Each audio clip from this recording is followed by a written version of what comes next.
Hello everyone, this is AndresRestart, and welcome to the next installment in this series where I talk about potential changes in The Legend of Zelda Ocarina of Time Remake for Nintendo Switch 2.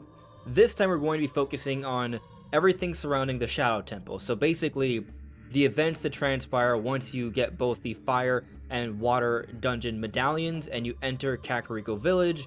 You see this big old cutscene with Sheik, and then you have to go to the bottom of the well eventually, and then conquer the Shadow Temple, and you have a big conversation with Impa, and that's pretty much the section we're talking about here. I think what's so interesting is that it contains some of the darkest elements in the game. And having just recently played through the original version, I have some thoughts on what should be changed when we see the remake come out later this year. So that's what we're getting into this time. But before doing so, let me remind you all, I have this goal to reach 60,000 subscribers. We're getting really close. I'm hoping to hit the goal soon, so if you find yourself enjoying my videos and you haven't subscribed already, I would very much appreciate you subscribing. So last time we talked about how we conquered the Fire Temple, and I had actually been the Water Temple before that just because you can, I thought it would be interesting. But this time I thought I would do the Shadow Temple, and so I came back down from Death Mountain, entered Kakariko Village, and I noticed the important cutscene that's supposed to play did not play. It wasn't until I left and came back from the front entrance did the cutscene actually begin. And I think this is something that needs to be adjusted upon, especially considering modern Zelda, how you can do things in different ways. It doesn't really make sense that you enter from one part of Kakariko Village and nothing happens, and then you have to exit and come back just to see something happening there. That's clearly not how it should work, so I think this is a pretty easy fix that I imagine Nintendo will have in place in the Switch 2 version of this game. But something else I noticed during this scene is that once the Great Shadow escapes, Sheik tells Link to go after Impa and help her out in the Shadow Temple, and Sheik says she'll take care of the village. But what I find very curious about this scene is that Sheik then disappears, and you don't actually see them helping out the village. I think there should be something added that helps us to understand how Sheik is helping out the village. That just makes sense. It doesn't even necessarily have to be the case that we see Sheik in the village, because I understand that Sheik is hiding around all the time, but there should at least be maybe some dialogue from some of the villagers that indicate that Sheik has been around doing different things to help them out. But you know, after this point, I couldn't remember exactly how to progress, so I found myself going back and forward between the past and the future, and it's a little annoying to do this. The game does have a fast travel system. You play certain songs to take you to certain locations, but while you can travel back to the Temple of Time pretty much whenever you want, you can't do that for Kakariko Village, and so it's a little annoying having to always backtrack in that way. So I have been kind of wondering, is there something they can do to improve fast travel here? I understand that they have the songs and the songs are important, so I don't want them to get rid of the songs. I actually want Nintendo to expand on the songs here with full new orchestrations. But if Nintendo is going to be expanding upon the world of Hyrule, it's already a little annoying how fast travel works in Ocarina of Time considering modern standards. If the world is going to be even bigger with this version of Ocarina of Time, if they are truly reimagining some elements here and scaling things up a bit, that's even more reason to add a better fast travel system. So how might this work? Well, maybe when you play a song, you actually have the option to fast travel to different points in an area, so there's more than just one travel point per song. I think that might be the easiest way to do it while also retaining the song. Or you just create a whole bunch of fast travel points that you can go to, and the songs serve a different role. I'll say that something I've noticed with all the different dungeons is that the sages, you go in to save them, but you don't really see them at all throughout the dungeon until you beat it. I want them to be more involved. Perhaps the song could be tied to calling upon their assistance, maybe? The only issue with that is that once a dungeon is completed, there's not much purpose in using the song again. Not to mention, I also think that they should be actually giving us abilities we are awarded as we beat the different dungeons, similar to what we've seen from the Sages and Champion abilities in Breath of the Wild and Tears of the Kingdom, and also similar to the initial idea for the medallions before they cut that idea for the official release of Ocarina of Time. So I think I'll just stick to the idea that what they should do is that they still keep the song system where you can travel to different points in the world, but they give you more than one fast travel point per area with each song. That way, we can go to places like Kakariko Village, for example, and it's less annoying. But you know, something very interesting about this section of the game, the combination of the bottom of the well and the Shadow Temple, is that I think there's a pretty significant difficulty spike here. Hearts become a lot more sparse. It's tricky to find where to go, especially without the lens of truth. And so navigating this mini dungeon and also surviving become more difficult, which I appreciate. But also something I notice when I go back to the idea of me being confused when not knowing exactly how to get to the bottom of the well, it reminds me of how interesting some of the puzzles are and progression were in Ocarina of Time before I actually knew exactly what to do.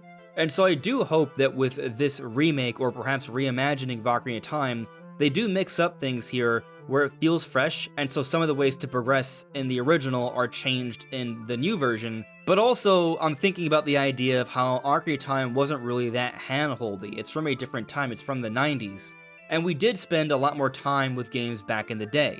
We gave ourselves more opportunity to really fall in love and get to know the worlds we played with the older generations. And so I hope with the Ocarina of Time remake, when considering their modernizations, they don't modernize the game so much in a way where it feels too easy. I want that challenge to maintain. I want it to be difficult to figure out where to go next. Obviously, there's a proper balance to strike there, but basically what I'm saying here is don't put the yellow paint. For those who don't understand what I'm getting at here, in a lot of modern games, you'll see yellow paint or yellow tape, or something yellow to indicate where you're supposed to climb, where you're supposed to go next. I personally don't like those inclusions, and we've seen a lot of inclusions like that even in some ambitious remakes. I want to be left to figure out what to do next. It's a tough balance to strike because you don't want to scare players away, but I also think it's important to respect the intelligence of the players as well. Offer accessibility options, give players the choice to maybe enjoy a hint system if they need it. Like the 3DS versions had a hint system if I'm not mistaken, but only if you need it. Design the game in a way where the primary way to play, there's no handholding. You gotta figure it out. It's going to be difficult. That's part of the fun, that's part of the challenge. A couple things I've mentioned in prior changes episodes. There needs to be a better camera, I think that's kind of a given. I also think they should be improving upon the fire physics, make it feel a lot more like Breath of the Wild or Tears of the Kingdom. There are things you can burn with some of your fire abilities in Ocarina of Time, but then there are other times you can't. I think, for example, with the slingshot, similar to the bow, you should be able to pass fire on through that. They are Deku Seeds, you'd imagine those are flammable. Or if you get a Deku Stick and that is lit on fire, if you slash that at a Gibdo, it should be able to burn. So at least simple things like that I think they should adjust, but I also think they should expand upon that even more so. Now getting more into the darker themes here, exploring the bottom of the well, you're going to see chains, you're going to see blood on the walls. Clearly this is a torture chamber, and there's some very dark themes here. And when you get to the Shadow Temple, there's messages that you are given. I imagine that'll be done with some voice acting. I hope that's done with a voice that's really creepy. It's gotta be done right. I imagine it'll be a little tricky, but they gotta do it. But also, this creepy voice talks about a very gruesome dark history of Hyrule. I think this is an amazing opportunity to expand upon the lore and give us more details about what happened throughout the dungeon. There's a lot of implication with this dungeon. I think they should dive into that more. There should be more in the architecture that tells us more about what happened. There should be more things to find that show us what exactly went on. And so I absolutely believe that they should maintain this darkness. There should still be an indication of torture, of death, of blood, of a dark history of Hyrule, and we should learn more about it. We know there was a civil war that led to Link's mother escaping, leaving Link in the Lost Woods of the Deku Tree and then dying. I want them to expand upon the great battle that took place. What happened? Why did it happen? There's a lot of interesting story here that could be told that will really enrich the overall experience, I would say. And when considering how detailed this version of the game is going to be, seeing a lot of these elements, I know it's going to be tricky with the design, especially because they don't want to go too high up with the rating. But suggestive themes, dark environments, that's gotta be there. I hope there's some moments that are actually really creepy. They can do some really cool things with the lighting. Maybe even some cool fog effects as well, maybe some jump scares. I think for this particular part of the game, it would make a lot of sense.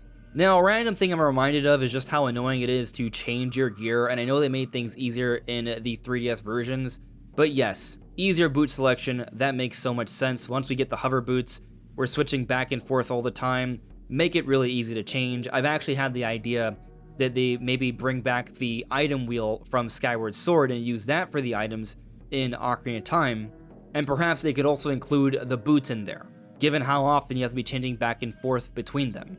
And that pretty much sums up a lot of the changes I expect, except for one final big one. When we see Impa at the end, we don't see her throughout the entire journey. Again, I think the sages should be involved throughout the entire journey of the dungeon. I think there should be a little bit of a story there, maybe some cool gameplay moments, perhaps a demonstration of an ability you could be awarded after you beat the dungeon, similar to the champions and sages in Breath and Tears, as I mentioned earlier. And I also just think that for Impa, I just don't feel like she's involved enough with the story. Like, I understand that she protects Princess Zelda, but I would like to see more story moments with her. It would make a big difference if we see her throughout the dungeon, but if Impa cares so much about Kakariko Village, perhaps there can be some instances, maybe when you're a kid before they make their great escape, or perhaps when you're an adult where you see that she's very involved with caring for the village. Perhaps there can even be some hints here as to the whereabouts of Sheik, or maybe Princess Zelda during the 7-year time skip. So I would like to see a little bit more of Impa being involved with the story leading up to this moment where you ultimately save Impa at the end of the Shadow Temple. But those are my thoughts on the changes we could see in this portion of the game in the remake for The Legend of Zelda Ocarina of Time on Nintendo Switch 2. But what do you all think? Let me know in the comments below. This is AndresRestart. Thank you so much for listening and watching, and I will see you all really soon. Take care. Bye.